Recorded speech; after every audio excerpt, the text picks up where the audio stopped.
Baik, silakan duduk Bapak Ibu sekalian semuanya, shalom, apa kabarnya? Ya, selamat sore Bapak Ibu yang dikasihi oleh Tuhan, senang sekali hari ini kita boleh bersama-sama kembali di rumah Tuhan ya. Nah Bapak Ibu sekalian, tahun 2024 tema daripada gereja kita sepanjang tahun ini adalah The Year of Harvest atau tahun penuaian. Bersama saya ucapkan tahun penuaian, 23 tahun penuaian. Bapak Ibu sekalian, biarlah di dalam tahun penuaian setiap kita menuai semua yang baik di semua area kehidupan kita. Nah, mengapa kita menuai yang baik, menuai yang besar-besaran? Itu bukan untuk kepuasan diri kita sendiri, tetapi biarlah tuaian itu di mana Tuhan memberkati kita dan kita juga menjadi saluran berkat bagi orang lain.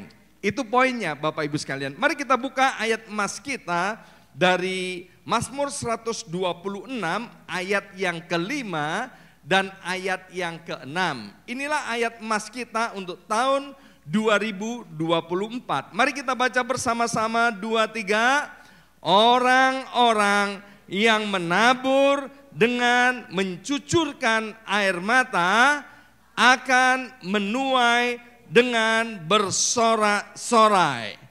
Orang yang berjalan maju dengan menangis sambil menabur benih, pasti, bersama saya ucapkan pasti, 2, 3, pasti, lebih keras lagi 2, 3, pasti pulang dengan sorak-sorai sambil membawa berkas-berkasnya. Perhatikan ayat-ayat yang baru kita baca, ada 2 kali kata ditabur. Orang yang menabur di sini dengan jelas dikatakan pasti. Pasti apa? Pasti menuai, ya. Jadi Bapak Ibu sekalian, kalau ada kemudian orang menabur dan itu tidak menuai, itu pasti ada sesuatu yang salah. Maka itu pastikan Bapak Ibu sekalian, apa yang kita tabur itu kemudian kita tuai. Tidak ada tuaian tanpa taburan. Orang yang menabur sudah sewajarnya mereka menuai, karena ini adalah hukum alam dan ini adalah hukum Allah.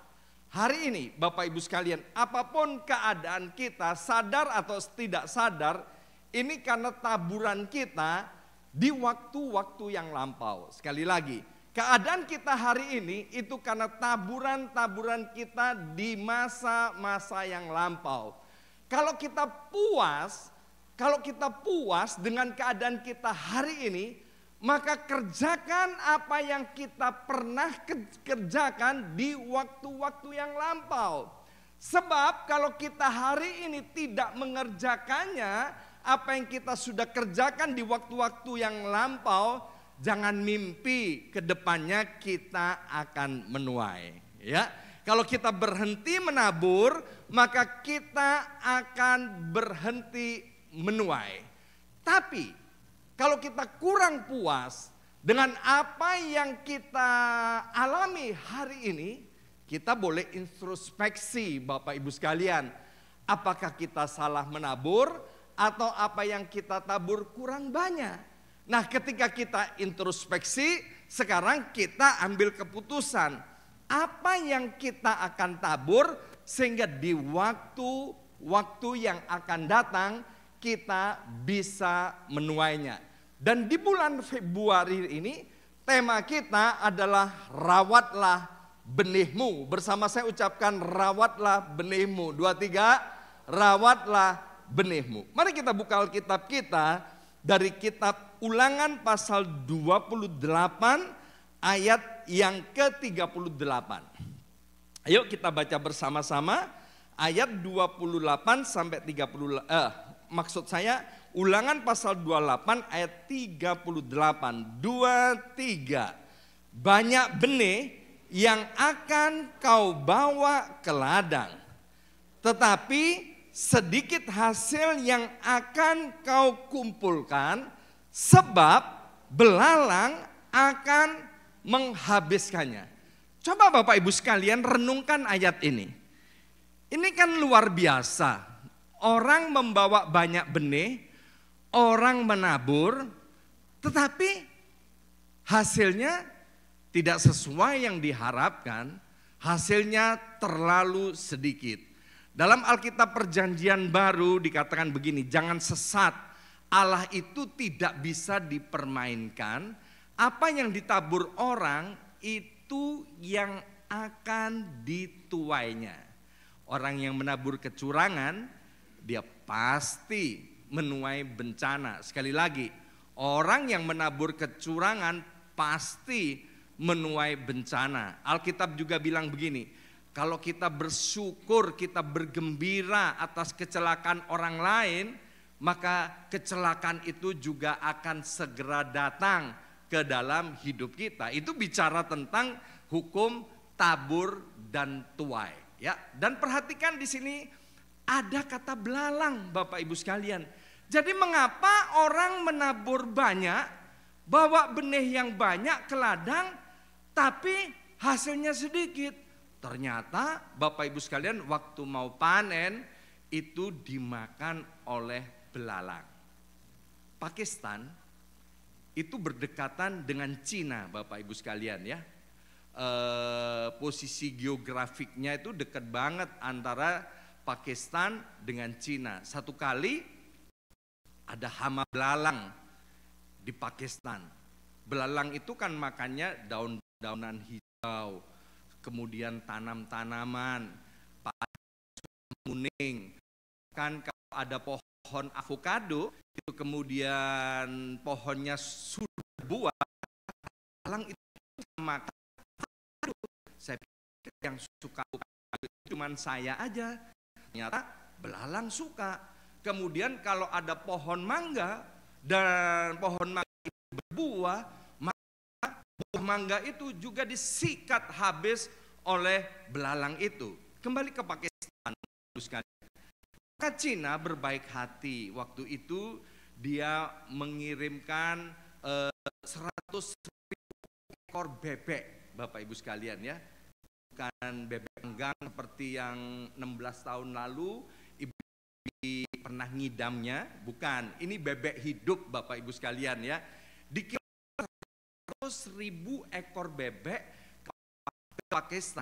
Ternyata bebek itu satu ekor bebek 200 belalang seharinya. Ya kan? Bayangkan kalau 100.000 bebek kemudian makan masing-masing 200 belalang, berapa itu belalang yang dimakan ya? Bapak Ibu nggak usah ngitung, nanti pusing ya. Tapi itulah yang namanya hama belalang. Kita tahu waktu bangsa Israel mau dibawa keluar dari Mesir, ya, Musa datang ke Fir'aun minta izin supaya orang-orang Israel ini boleh keluar dari Mesir. Tapi berkali-kali Fir'aun mengeraskan hatinya. Maka itu pada tulah yang ke-8, Mesir itu dipenuhi dengan belalang. Sehingga semua hasil yang ada di Mesir dimakan habis oleh belalang itu. Sampai kemudian Fir'aun angkat tangan. Dia bilang, ya udah, bolehlah bangsa Israel keluar dari Mesir. Ya, hati-hati dengan yang namanya hama belalang. Di Sumba di Indonesia pernah terjadi hama belalang. Kalau di Pakistan dilepas 100.000 ekor bebek, maka di Sumba dilepaskan ratusan ribu burung pemakan belalang. Ya, sengaja. Tapi dasar ya rakyat di situ lihat burung banyak ya kan, ditangkepin burungnya. Ya kan, ditangkepin, dijual burungnya. Sehingga kemudian hama belalang itu menghabiskan hasil panen. Ya. Nah, apa itu belalang? Nanti Bapak Ibu sekalian bisa pelajari dari Ulangan pasal 11 dan Ulangan pasal 28. Belalang itu adalah lambang kekuatan dan kuasa Allah. Kalau zaman sekarang kan pakainya nuklir, ya kan? Tuhan nggak perlu pakai nuklir, cukup dengan mengirim belalang, itu satu kota, satu bangsa, bahkan satu negara bisa kalang kabut Bapak Ibu sekalian. Dalam Ulangan pasal 11 dan Ulangan pasal 28, mengapa belalang-belalang itu ada menghabiskan hasil panen, itu karena bangsa itu tegar tengkuk. Tegar tengkuk dikatakan begini, Bapak Ibu sekalian, mereka tidak taat kepada Tuhan dan tidak taat kepada firman-Nya. Mengeraskan hatinya sedemikian rupa sehingga kemudian belalang itu dikirimkan untuk menghukum bangsa itu. Di dalam kitab Ulangan pasal 11 dan Ulangan pasal 28 dikatakan di dalam ketaatan ada berkat dan di dalam ketidaktaatan yang ada adalah hukuman. Jadi kalau kita introspeksi ke dalam, kemudian kita mendapati kita sudah banyak menabur tetapi kita tidak menuai, jangan-jangan Bapak Ibu sekalian ada belalang yang menghabiskannya. Maka itu kita perlu merawat benih kita, ya, supaya apa? Supaya belalang-belalang itu tidak memakan benih-benih yang sudah kita tabur. Saya punya seorang kenalan, tidak terlalu dekat, tapi di desa saya, kenalan saya ini terkenal sebagai seorang Kristen. Dia penggerak kebangunan rohani di desa saya, Bapak Ibu sekalian. Seorang pengusaha yang kaya, cinta akan Tuhan. Saya mengenal pengusaha ini beberapa puluh tahun yang lalu. Hari ini pengusaha ini masih hidup, Bapak Ibu sekalian. Tapi keadaannya amat sangat menyedihkan, mengenaskan Bapak Ibu sekalian. Padahal dia banyak tabur untuk gereja, untuk pekerjaan Tuhan, untuk kebangunan rohani. Tapi di masa tuanya hidupnya penuh dengan penderitaan. Ada sesuatu yang salah.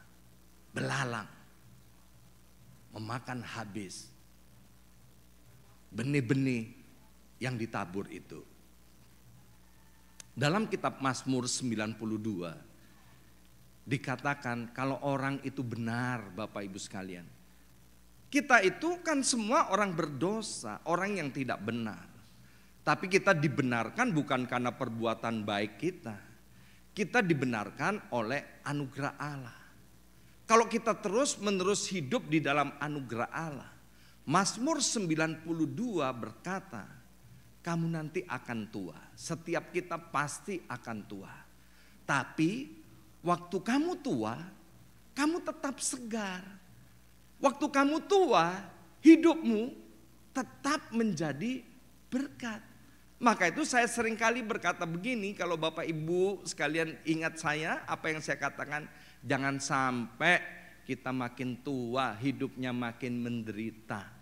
Jangan sampai kita makin tua kemudian nangis darah. Maka itu Bapak Ibu sekalian, kita harus terus menabur, tetapi kita harus jaga supaya apa yang ditabur itu tidak dimakan belalang. Ya. Jadi cara memeliharanya gimana? Ya, minggu lalu saya sudah sampaikan. Untuk memelihara dibutuhkan kesabaran. Sekali lagi, untuk memelihara dibutuhkan apa? Kesabaran. Saya punya teman di Indonesia. Dia itu suka pelihara mobil, Bapak Ibu sekalian. Dia orangnya nggak terlalu kaya sih.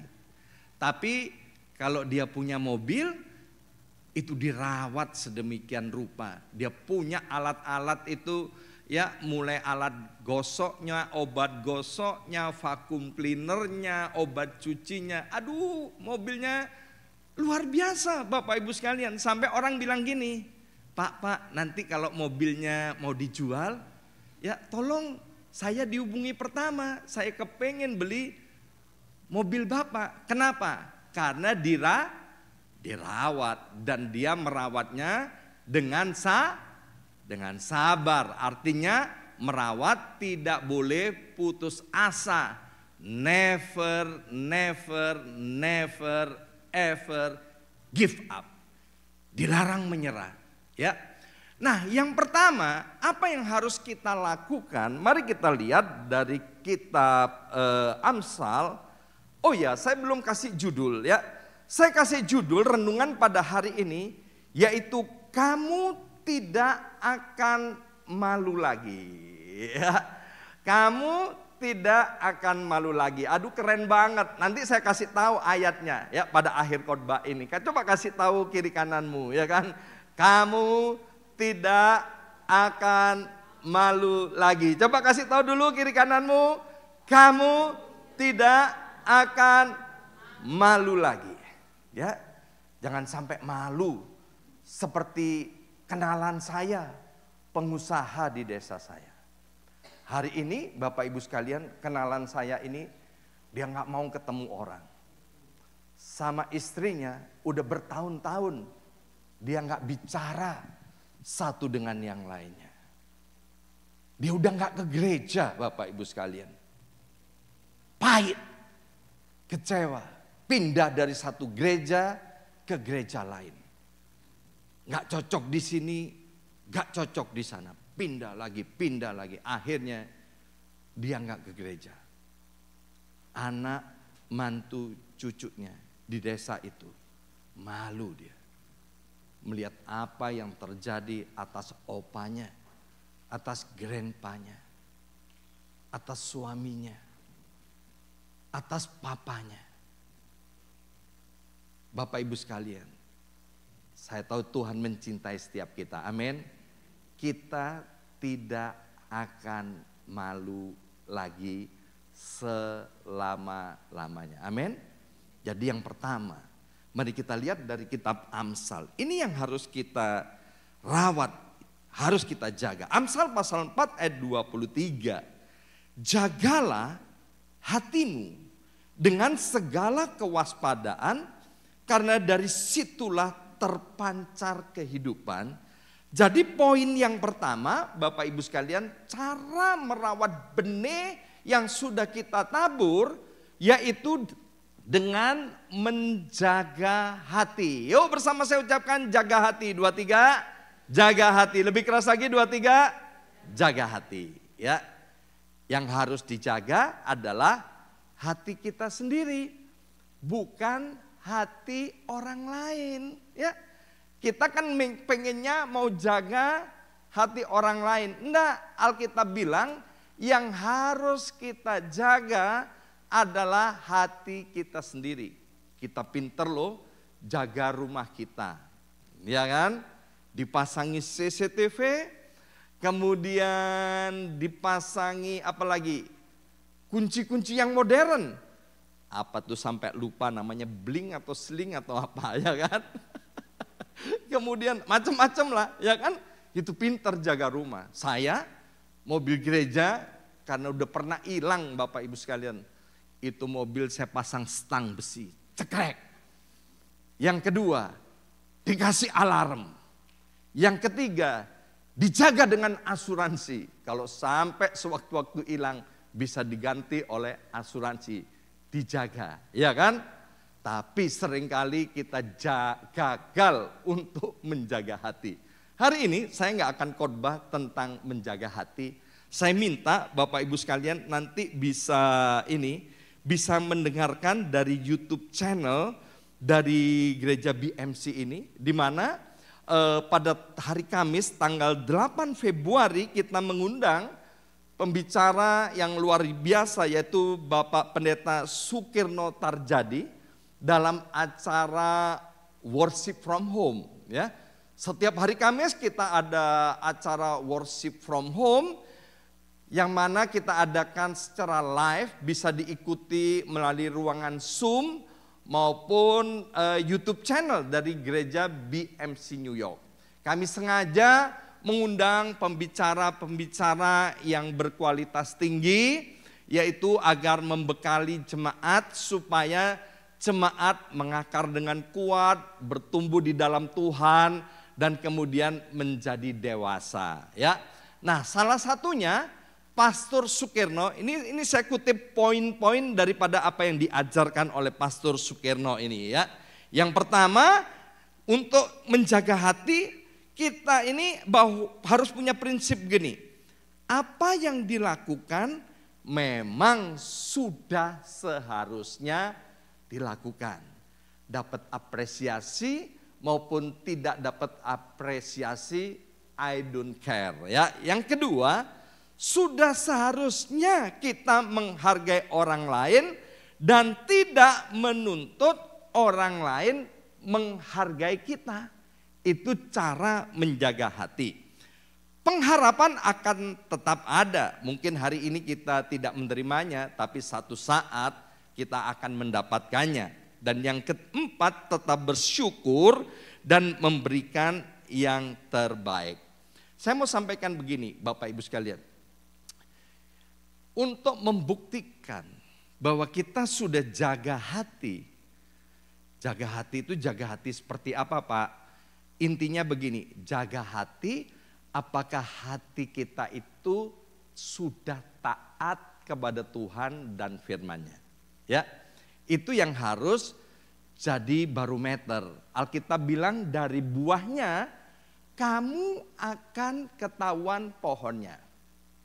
Ada orang-orang yang pergi berjudi di kasino, sebelum ke kasino dia ke gereja berdoa dulu.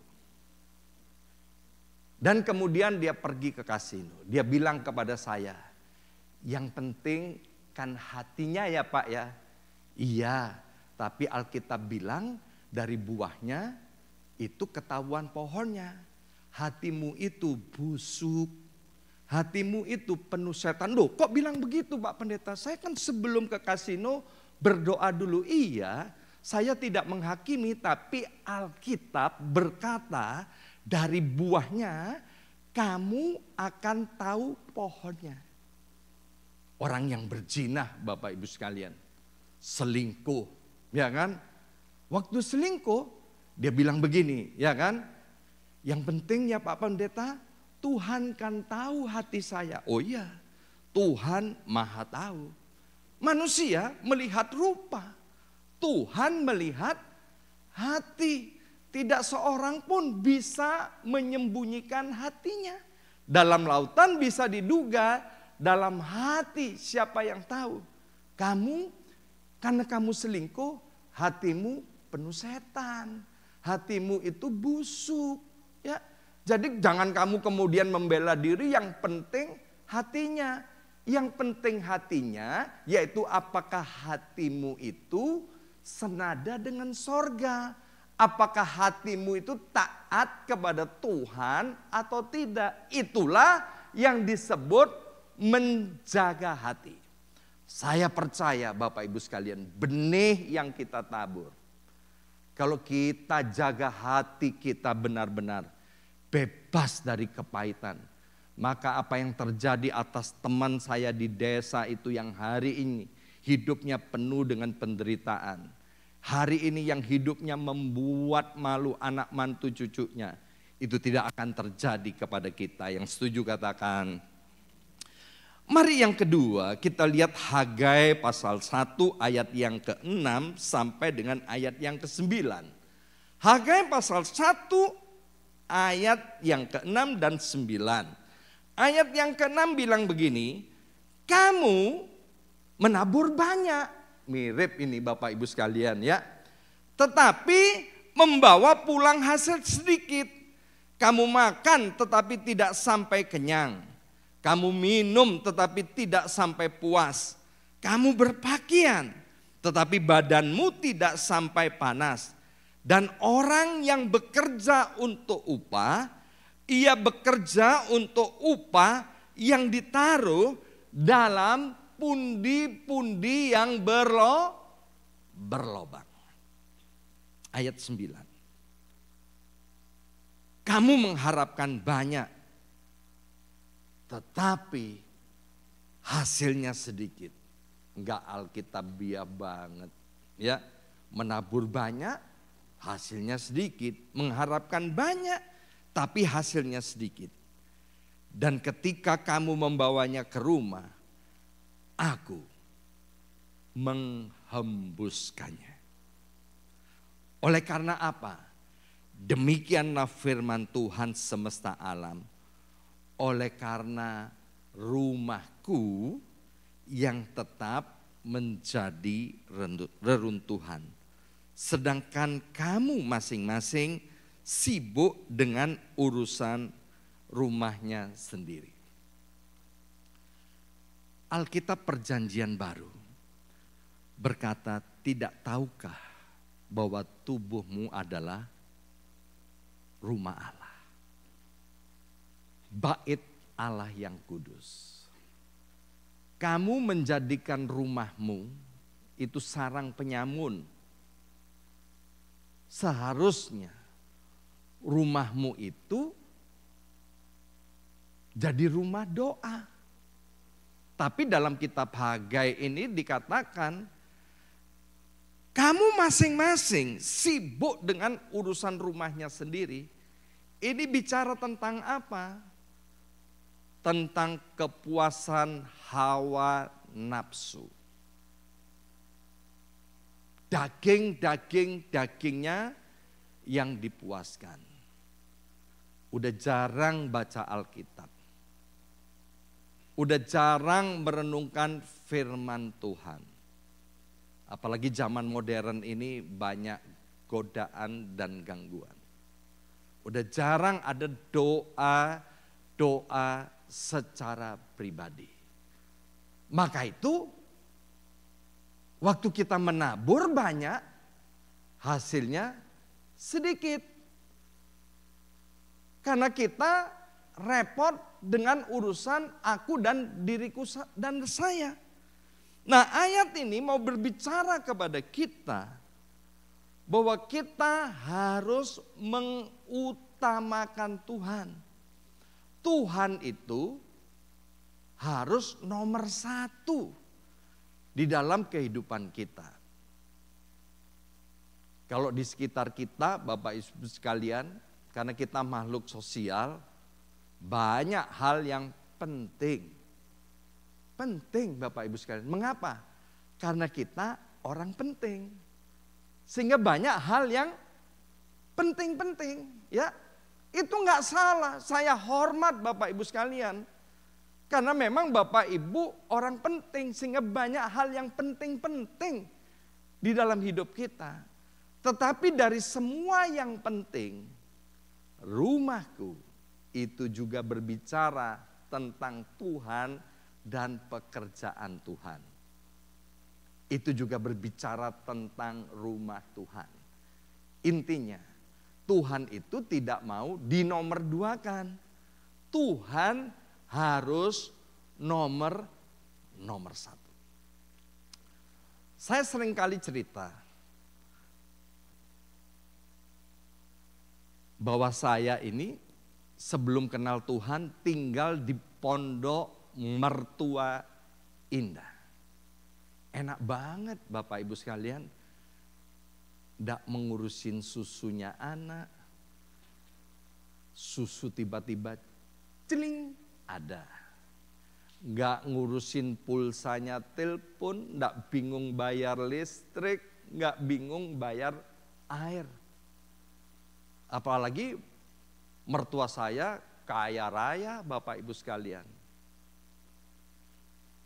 Tapi waktu saya percaya kepada Tuhan, menjadi orang yang percaya, saya tahu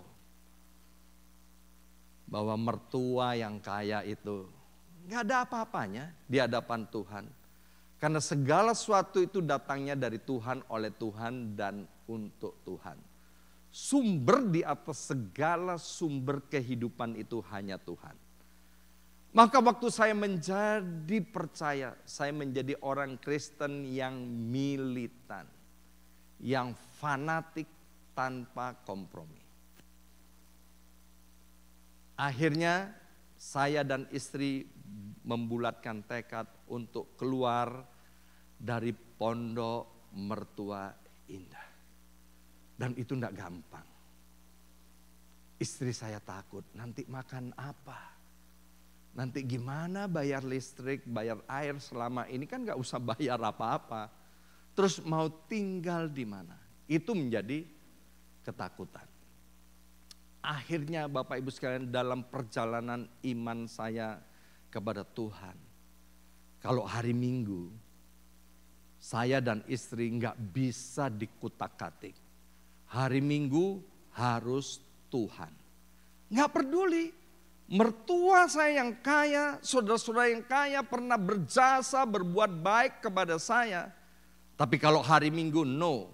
Hari Minggu adalah harinya Tuhan. Kalau kamu mau aku hadir di acaramu, geser harimu. Jangan hari Minggu. Wih, marah Bapak Ibu sekalian. Kacoa. Naik ke meja katanya. Orang miskin gaya lagi, ya kan? Tapi nggak apa-apa, orang mau omong apa, tapi saya pegang firman Tuhan. Carilah terlebih dahulu kerajaan Allah dan kebenarannya. Saya yakin seyakin-yakinnya akan firman ini. Maka semuanya akan ditambahkan kepadamu. Akhirnya apa? Keluarga besar saya semuanya menjadi orang yang percaya. Saya yang membaptis papa dan mama mertua saya. Alkitab berkata begini, yang benar nih, ada 10 orang memegang puncak jubah kita. Dan kemudian berkata, aku mau ikut engkau. Sebab aku telah melihat Tuhan memberkati dan menyertai engkau. Tahun penuaian. Termasuk penuaian akan jiwa-jiwa Bapak Ibu sekalian. Amin.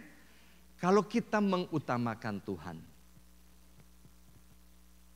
maka kekristenan kita akan menjadi menarik.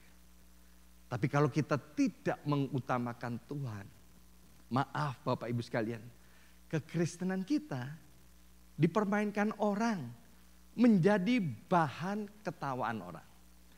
Yang pertama, bagaimana cara merawat benih supaya apa yang kita tabur, kita tuai berlimpah-limpah, berlipat kali ganda. Yang pertama, kita harus jaga hati kita. Hati ini harus dijaga senada dengan sorga, hidup dalam ketaatan.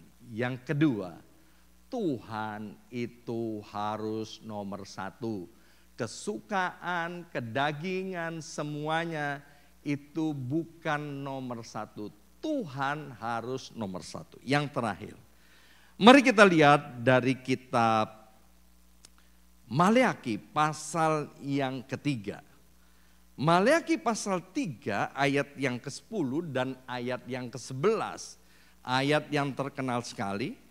Di sini dikatakan, bawalah seluruh persembahan persepuluhan itu ke dalam rumah perbendaharaan, supaya ada persediaan makanan di rumahku.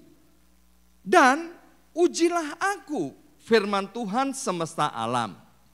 Apakah aku tidak membukakan bagimu tingkap-tingkap langit dan mencurahkan berkat kepadamu sampai berkelimpahan. Ayat yang ke-11.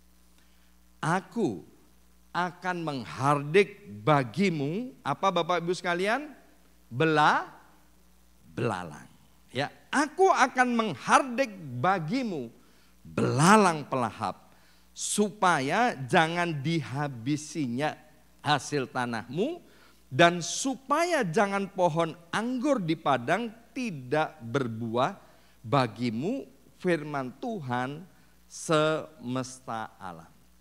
Jadi yang ketiga, cara merawat benih yang kita tabur itu, yaitu mengembalikan seluruh persepuluhan. Bersama saya ucapkan seluruh. 2, 3, seluruh. 2, 3, seluruh. Kembali kepada ayat itu, Maleakhi pasal 3. Mari kita lihat ayat yang ke-10 tadi.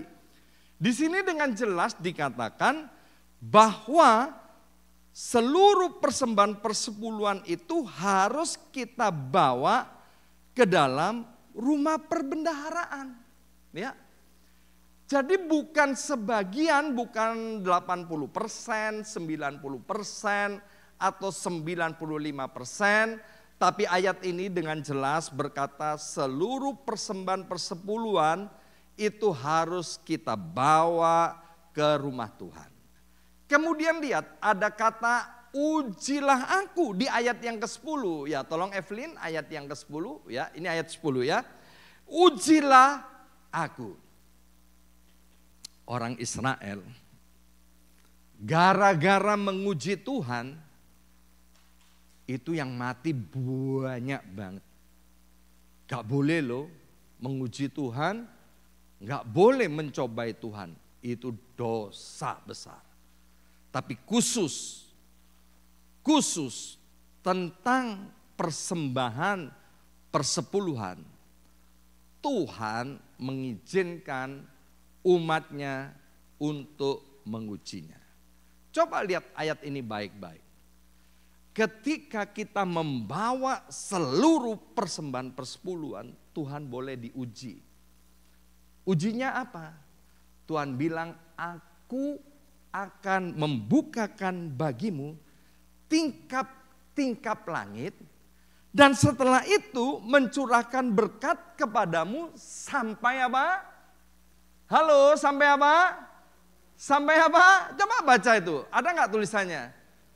Sampai berkelimpahan.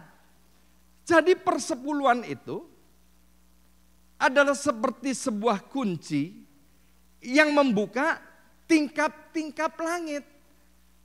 Maka itu saya selalu berdoa bagi Bapak Ibu sekalian agar jangan sampai langit di atas kepala kita menjadi tembaga dan tanah yang kita injak menjadi besi. Bayangkan kalau langitnya jadi tembaga, tanahnya jadi besi, mau nabur apa aja gak akan ada hasilnya.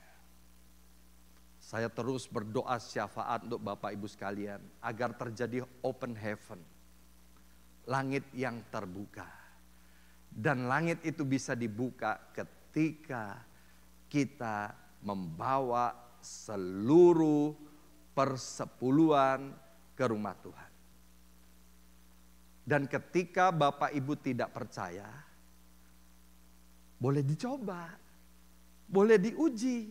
Ya, teman saya, dia bilang kepada jemaatnya bilang begini, Pak Pendeta, ya, saya ini sudah sekian lama jadi orang Kristen. Tapi seperti yang ditulis oleh Alkitab, ya pulang bawa hasil banyak tapi cepat habis.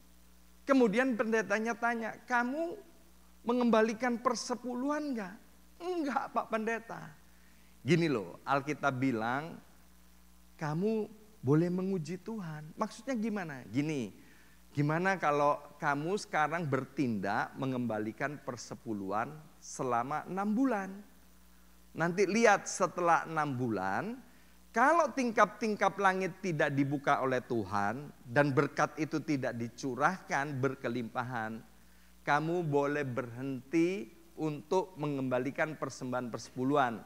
Berarti Maleakhi pasal 3 ayat yang ke-10 itu bohong. Dan Tuhan itu pendusta. Oh begitu Pak Pendeta. Ya kan? Maka kemudian pengusaha ini dia berani untuk melakukan karena udah dijelaskan ayatnya. Dan yang luar biasa setelah 6 bulan dia cerita sama gembalanya. Ya, bahwa benar tuh Maleakhi pasal 3 ayat 10. Tingkap-tingkap langit dibuka dan berkat-berkat dicurahkan berkelimpahan. Saya percaya akan firman Tuhan Pak Pendeta, maka itu saya akan terus mengembalikan persembahan persepuluhan. Dan kemudian orang ini, pengusaha ini, dia cerita sama gembalanya. Selama ini Pak Gembala, saya ini kalau baca Alkitab itu gampang ngantuk. Baca Alkitab nggak ngerti. Apa ini gampang ngantuk, gampang bosen. Tapi sejak saya mengembalikan persembahan persepuluhan, wih, itu kayaknya selaput mata itu terbuka. Saya baca Alkitab jadi seneng dan saya mengerti. Pendetanya dengan santai dia bilang, kalau kamu nggak bayar perpuluhan seperti kamu makan di restoran, kamu nggak bayar, makanya nggak jadi daging. Baca firman, tapi nggak mengembalikan persembahan persepuluhan, maka itu kamu tidak mengerti apa-apa. Nah, di sini saya tulis begini, Bapak Ibu sekalian, ketika kita mengembalikan persembahan persepuluhan, apa yang terjadi? Kita akan mengalami kebangunan rohani secara pribadi itu. Dari nggak ngerti firman, kemudian jadi ngerti firman. Yang kedua, kita akan mengalami kelimpahan besar. Yang ketiga, musuh-musuh itu akan dilumpuhkan oleh Tuhan. Musuh-musuh itu tidak akan menyentuh hidup kita. Dan yang keempat, keuangan kita akan menjadi aman. Abraham itu nggak ada yang ngajarin Bapak Ibu sekalian. Waktu zaman Abraham itu belum zamannya persepuluhan. Tapi Abraham tahu setiap berkat yang dia terima itu bukan karena dia yang hebat. Dia mengakui kalau dia diberkati, dia jadi orang yang berhasil. Itu bukan kuat gagahnya dia, tapi itu karena Tuhan. Maka itu atas inisiatif dirinya sendiri, Abraham memberikan persembahan persepuluhan. Dan pada waktu itu Alkitab tulis diberikan kepada imam besar yang namanya Melkisedek. Saya mau mengakui di hadapan Bapak Ibu sekalian, saya ini bukan orang pinter, saya ini orang bodoh. Saya ini penyembah berhala. Saya ini tidak punya skill, tidak punya kemampuan. Maka itu karena saya dibesarkan dari keluarga penyembah berhala, saya sudah biasa pergi ke dukun-dukun, pergi ke kuburan-kuburan, pergi ke rumah-rumah berhala, pergi ke suhu-suhu, pergi ke orang-orang pinter. Dan setiap saya ada rejeki, setiap ada berkat, maka nggak ada yang nyuruh Bapak Ibu sekalian. Saya nggak ngerti firman Tuhan. Saya selalu berbagi dengan dukun-dukun saya, dengan suhu-suhu saya. Mereka nggak minta. Tapi saya selalu datang gini, ini Om, saya tadi kerja ini dapat hasil segini. Ini Om, sebagian saya kasihkan Om, ya kan? Waktu itu saya masih sangat anak-anak, kepada suhu saya panggil Om, ada yang panggil Kek, ada yang saya panggil apalagi Bapak, ya kan, macam-macam, karena dukunnya banyak Bapak Ibu sekalian. Maka itu ketika saya menjadi orang yang percaya, yang namanya persembahan persepuluhan, saya mudah sekali untuk melakukannya. Coba Bapak Ibu sekalian imajinasikan, ada 10 buah apel di depan kita. Bayangkan ada 10 buah apel. Kalau diambil 1, sisanya berapa? 9. Lebih banyak sisanya atau lebih banyak yang 1? Lebih banyak sih sisanya, lebih banyak lebihnya. Iya kan? Tapi coba, ada berapa banyak yang kemudian tidak berani melakukan hal itu? Hari ini saya mau tantang Bapak Ibu sekalian, supaya tahun 2024 ini Bapak Ibu membawa benih dan menghasilkan banyak. Bapak Ibu menabur benih, menuai banyak. Dan dalam pekerjaan, Bapak Ibu dipromosi oleh Tuhan sedemikian rupa. Karena kehendak Tuhanlah supaya kita diberkati dan tidak menjadi malu lagi. Mari kita lihat ayat yang terakhir dari kitab Yoel. Pasal 2 ayat 25 sampai dengan ayat yang ke-26. Ayo kita baca bersama-sama. Yoel pasal 2 ayat 25 sampai 26 dengan suara yang keras. 2, 3. Aku akan memulihkan, lebih keras lagi 2, 3. Aku akan memulihkan kepadamu tahun-tahun yang hasilnya dimakan habis oleh belalang pindahan, belalang pelompat, belalang pelahap, dan belalang pengerip, tentaraku yang besar yang kukirim ke antara kamu. 26, 23, maka kamu akan makan banyak-banyak dan menjadi kenyang. Dan kamu akan memuji-muji nama Tuhan Allahmu yang telah memperlakukan kamu dengan ajaib.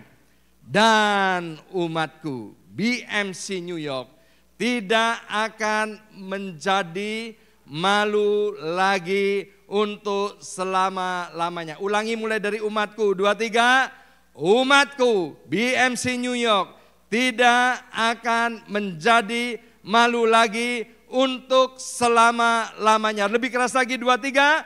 Umatku BMC New York tidak akan menjadi malu lagi untuk selama-lamanya. Yang percaya beri tepuk tangan untuk Tuhan kita. Haleluya. Hari ini kita sudah belajar. Kamu tidak akan malu lagi selama-lamanya. Kamu tidak akan malu lagi seumur hidupmu. Asal kamu mau merawat benih itu seumur hidupmu. Asal kamu mau merawat benih itu selama-lamanya. Yang pertama, jaga hatimu untuk selalu taat kepada Tuhan. Yang kedua, utamakan Tuhan di atas semua yang penting-penting itu. Yang ketiga, bawalah seluruh, bukan sebagian, seluruh persepuluhan itu ke rumah Tuhan. Dan kita akan melihat tahun ini menjadi tahun keemasan bagi kita. Kita menuai besar-besaran. Kita gak akan malu lagi. Kita gak akan jadi bahan ketawaan. Kita gak akan jadi cemoohan oleh orang lain. Mari kita berdoa.